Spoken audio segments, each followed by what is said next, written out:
ನಮ್ಮ D T Srinivas ಅವರು ಹೇಳಿದ್ದು ಮುಂಚೆ ಏನಾಗಿತ್ತೋ ಗೊತ್ತಿಲ್ಲ ಸಭಾಧ್ಯಕ್ಷರೇ.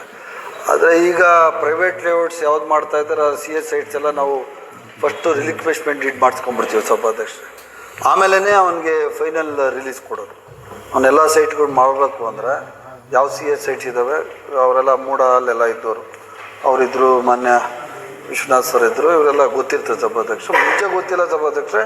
ಬಟ್ ಆದರೆ ಈಗ ನಾವು ರಿಲಿಕ್ವಿಷ್ಮೆಂಟ್ ಡೀಡ್ಸ್ ಮಾಡಿನೇ ಫೈನಲ್ ಅವ್ರಿಗೆ ಸೈಟ್ಗಳು ಮಾಡಲಿಕ್ಕೆ ಅವಕಾಶ ಮಾಡಿಕೊಡೋದು ನಂಬರ್ 1 ಸಭಾಧ್ಯಕ್ಷ. ಮತ್ತು ಈಗ ಅರುಣ್ ಅವ್ರು ಕೇಳಿದ್ರು 3 ವರ್ಷ ಮಾತ್ರ ಕಟ್ಟಡ ಕಟ್ಟಲಿಕ್ಕೆ ಟೈಮ್ ಇದು ಕೊಟ್ಟಿದ್ದಾರೆ, ಅದನ್ನು ಸ್ವಲ್ಪ ಎಕ್ಸ್ಟೆಂಡ್ ಮಾಡಿರಿ ಅಂತ ಕೇಳಿದ್ರು. ಅದೊಂದು 5 ವರ್ಷ ತನಕ ಮಾಡ್ಬೋದು ಸಭಾಧ್ಯಕ್ಷ. ನಾನು ನಮ್ಮ ಸೆಕ್ರೆಟ್ರಿ ಹತ್ರ ಮಾತನಾಡಿ 3 ಇದ್ದಿದ್ದು 5 ವರ್ಷಕ್ಕೆ ಅದನ್ನು ಜಾಸ್ತಿ ಮಾಡಲಿಕ್ಕೆ ಮಿತಿಯನ್ನು ನಾನು ಪ್ರಯತ್ನ ಪಡ್ತೀನಿ ಸಭಾಧ್ಯಕ್ಷ. ಮತ್ತು ಯಾರೋ 55 ಸೈಟು ಸಿ ಎಗಳು ಎಲ್ಲಿ ಕೊಟ್ಟಿಲ್ಲ ಸಭಾಧ್ಯಕ್ಷ. 50 ಸೈಟು ಸಿ ಎಸ್ ಸೈಟ್ ಒಂದೇ ಸಂಸ್ಥೆಗೆ ಎಲ್ಲೋ ಕೊಟ್ಟು ಈಗ ಯಾವಾಗೋ ಗೊತ್ತಿಲ್ಲ ಸಭಾಧ್ಯಕ್ಷ. ನಾವು ಕೊಟ್ಟಿಲ್ಲ ಸಭಾಧ್ಯಕ್ಷರೇ.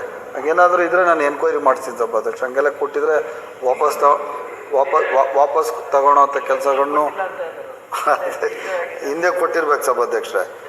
ಮತ್ತು ಸಭಾಧ್ಯಕ್ಷರೇ ಈಗ ಮತ್ತೆ ಎಲ್ಲ ಸದಸ್ಯರು ಕೇಳ್ತಾ ಇದ್ದಾರೆ ಸಭಾಧ್ಯಕ್ಷರೇ, ಲೀಸ್ ಕೊಡೋದು ಬೇಡ, ಸೇಲ್ ಡೀಡ್ ಮಾಡಿಬಿಡಿ ಅಂತ ಹೇಳಿ. ಸೇಲ್ ಡೀಡ್ ಮಾಡೋಕ್ಕೆ ಬರೋಲ್ಲ ಸಭಾಧ್ಯಕ್ಷ. ಸೇಲ್ ಡೀಡ್ ಮಾಡಿಬಿಟ್ರೆ ಮತ್ತು ಡಿಮ್ಯಾಂಡ್ ಎಲ್ಲಿರ್ತದೆ ಸಭಾಧ್ಯಕ್ಷ. ಹಾಗಾದರೆ ಅವರೇ ಹೇಳಿದ್ರು 2 ಪಟ್ಟು ಕೊಟ್ಟು ಪಕ್ಕದಲ್ಲಿರೋ ತಗೊಂಡ್ಲಿ ಬಿಡಿ, ಹಂಗಾರೆ ಸಿ ಎಸ್ ಸೈಟ್ ಯಾಕೆ ತಗೋಬೇಕಂದ್ರೆ ಸಿ ಎಸ್ ಸೈಟ್ ಅನ್ನೋದು ಸರ್ಕಾರಿ ಜಾಗ ಸಭಾಧ್ಯಕ್ಷರೇ. 30 ವರ್ಷಕ್ಕೆ ಮಾತ್ರ ಲೀಸ್ ಕೊಡೋಕ್ಕೆ ಬರೋದು. 30 ವರ್ಷ ಆದಮೇಲೆ ಅದನ್ನು ರಿನ್ಯೂವಲ್ ಮಾಡೋವಂಥದ್ದು ಸರ್ಕಾರದಲ್ಲಿ ಇದೆ ಸಭಾಧ್ಯಕ್ಷ. 2.5 ವರ್ಷದಲ್ಲಿ ನಾನಂತೂ ಯಾವುದನ್ನು ರಿಜೆಕ್ಟ್ ಮಾಡಿಲ್ಲ ಸಭಾಧ್ಯಕ್ಷ, ಇನ್ಕ್ಲೂಡಿಂಗ್ ಅರುಣ್ ಅವ್ರ ಸೈಟ್. ಅವರ ಜನಾಂಗಗೂ ತಗೊಂಡಿದ್ರು, ಅವ್ರಿಗೆ ಕೇಳಿ ಸಭಾಧ್ಯಕ್ಷ, ರಿನ್ಯೂವಲ್ ಮಾಡಿಕೊಟ್ಟಿದ್ವಿ ಸಭಾಧ್ಯಕ್ಷ. ನಾನಾಗಲಿ ನಮ್ಮ ಸೆಕ್ರೆಟರಿ ಆಗಲಿ ಯಾವುದೇ ಸಿ ಎಸ್ ಸೈಟ್ಗಳನ್ನು 30 ವರ್ಷಗಳ ಲೀಸ್ ಅವಧಿ ನಂತರ ನಾವು ಅದನ್ನು ವಾಪಸ್ಸು ಮಾಡಿಲ್ಲ. ಎಲ್ಲ ಸಿ ಎಸ್ ಸೈಟ್ಗಳನ್ನು ಕಾನೂನುಬದ್ಧವಾಗಿ ಇದ್ದ ಪಕ್ಷದಲ್ಲಿ ಅದನ್ನು ರಿನ್ಯೂವಲ್ ಮಾಡಿಕೊಟ್ಟಿದ್ದೀವಿ ಸಭಾಧ್ಯಕ್ಷ. ನಾನು ಈ ಸಂದರ್ಭದಲ್ಲಿ ಸ್ಪಷ್ಟವಾಗಿ ಹೇಳಲಿಕ್ಕೆ ಬಯಸ್ತೀನಿ ಸಭಾಧ್ಯಕ್ಷ, ಇದು ಲೀಸ್ ಕೊಡುವಂಥ ಜಾಗ ಸಭಾಧ್ಯಕ್ಷ. ಸಿ ಎಸ್ ಸೈಟ್ಸ್ ಲೀಸ್ ಕೊಡೋದು, ಇದನ್ನು ಸೇಲ್ ಡೀಡ್ ಮಾಡೋಕ್ಕೆ ಬರೋದಿಲ್ಲ ಸಭಾಧ್ಯಕ್ಷ. ಯಾಕಂದರೆ ಪಕ್ಕದಲ್ಲಿ ಸೈಟ್ ಬೆಲೆ 4,500 ರೂಪಾಯಿ ನಾವು ಫಿಕ್ಸ್ ಮಾಡಿರ್ತೀವಿ ಸಭಾಧ್ಯಕ್ಷ. ಅದೇ ಸಿ ಎಸ್ ಸೈಟ್ಸ್ ಅಂದರೆ 1,500 1,400 ಇರ್ತದೆ. ಹಾಗಾದರೆ ಯಾರು ಸೈಟ್ಸೇ ತಗೊಳಲ್ಲ, ಎಲ್ಲರೂ ಸಿ ಎಸ್ ಸೈಟ್ಗೆ ತಗೋತಾರೆ. ಒಬ್ಬ ಸಭಾಧ್ಯಕ್ಷ ಈಗ ಇವರೆಲ್ಲ ಹೇಳ್ತಾರಲ್ಲ ಸಭಾಧ್ಯಕ್ಷ, ಈಗ ಎಲ್ಲದರಲ್ಲೂ ಪ್ರೈವೇಟ್ ಸ್ಕೂಲ್ಸು ಸಂಘ ಸಂಸ್ಥೆಗಳಂತ ಮಾಡಿದ್ದಾರೆ.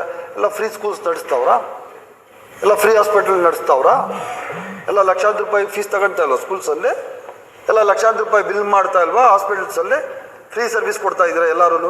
ಇಡೀ ರಾಜ್ಯದಲ್ಲಿ ಆ ಥರದ್ದು ಯಾವುದಿದೆ ಹೇಳಿ ಸರ್. ಈಗ ಸಭಾಧ್ಯಕ್ಷ ಎಲ್ಲರೂ ಒಪ್ಕೋಬೇಕಾದ ಸಭಾಧ್ಯಕ್ಷ, ಸುಮ್ಮನೆ ಇಲ್ಲಿ ಹೇಳ್ಬಿಟ್ರೆ ಇದು ಒಪ್ಕೊಳಕ್ಕಾಗಲ್ಲ ಸಭಾಧ್ಯಕ್ಷ. ಎಲ್ಲರೂ ಲಾಭ ಮಾಡಲಿಕ್ಕೆ ಬರೋ ಸಭಾಧ್ಯಕ್ಷ, ಎಲ್ಲ ಲಾಭ ಮಾಡಿನೇ ಅದೇ ಪ್ರಕಾರ ಪ್ರಾಧಿಕಾರದ ಜಾಗಗಳನ್ನು ನಾವು ಸೇಲ್ ಡೀಡ್ ಮಾಡೋಕ್ಕೆ ಕೊಡೋಕ್ಕೆ ಬರೋಲ್ಲ ಸಭಾಧ್ಯಕ್ಷ. ಇದನ್ನು ಲೀಸ್ಗೆ ಕೊಡೋದು. 30 ವರ್ಷ ಲೀಸ್ ಆದ ನಂತರ ಅದನ್ನು ರಿನ್ಯೂವಲ್ಲು, ಅದನ್ನು ಡಿಲೇ ಆಗದಿದ್ದಂಗೆ ರಿನ್ಯೂ ಮಾಡೋಕ್ಕೆ ಕೊಡುವಂಥದ್ದು ಕರ್ತವ್ಯ ನಮ್ಮದಿದೆ ಸಭಾಧ್ಯಕ್ಷ. ಅದು ನಮ್ಮ ಇಲಾಖೆಯಿಂದ ನಾವು ಮಾಡ್ತೀವಿ ಸಭಾಧ್ಯಕ್ಷ.